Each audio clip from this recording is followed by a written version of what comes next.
আসসালামু আলাইকুম রহমতুল্লাহ তালা বরকাতু। বন্ধুরা আমার, রমজান মাসের সুন্নত সমূহ আমরা দেখে নিব, কী কী আমল করলে আমাদের জন্য ভালো হবে, নেকি লাভ করতে পারবো। রমজান মাসের সুন্নত সমূহ: রাত্রে কিছুটা বিলম্ব করে সেহেরি বা ভোর রাত্রে খাদ্য গ্রহণ করা, সময় মতো তাড়াতাড়ি ইফতার করা, বেশি পরিমাণে কোরআন শরীফ তেলাওয়াত করা, ফকির মিসকিনদেরকে খাবার দান করা, মসজিদে ইতিকাফ করা, প্রত্যেক দিন এশার নামাজের পর তারাবির নামাজ আদায় করা, বেশি পরিমাণে দুরূদ ও সালাম পাঠ করা, রোজাদারকে ইফতার করানো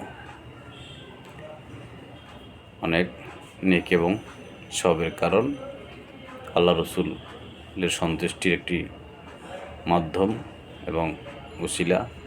এর মধ্যে দিয়ে যেন আমাদের ছোটো বড় গুনাহ খাতা মন মালিক মাফ করেন এবং আমাদেরকে যেন সুস্থ সবল রাখেন। এবং আমাদের নিয়ত থাকতে হবে যেন মালিক আমাদেরকে এই একটি মাস সুস্থ সবল রাখবেন বা রাখুন।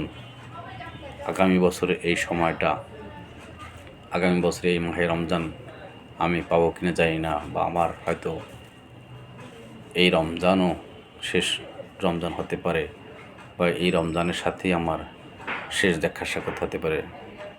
এইভাবে আমাদের নিয়ত করে খেয়াল রাখতে হবে এবং সদা সর্বদা কলবের মধ্যে জিকির জারি থাকতে হবে। যা কিছু করো আল্লাহ রসুলের সন্তুষ্টির জন্য করব এবং আমাদের নিয়ত থাকতে হবে ভালো কিছু করার জন্য। হানাহানি, কাটাকাটি, মারামারি, ঝগড়া ফাসাদ করব না, সত্য কথা বলবো, মিথ্যা কথা বলবো না, মিথ্যা ছেড়ে দেব এবং মানুষের সাথে সত্য ব্যবহার করব, সৎ ব্যবহার করব, মানবিক আচরণ করব, আত্মীয় হয়ে দিনে মিলাদের খেদমত করব, যতটুকু যেখানে করা দরকার হক আদার সেটা আপনাকে আমার করতে হবে। জাকাত ফেতরা দেব সকলের যার যার সাধ্য মতে। মহান মালিক সকলকে কবুল করুক। আসসালামু আলাইকুম রহমতুল্লাহ তাআলা ওয়া বারাকাতুহু।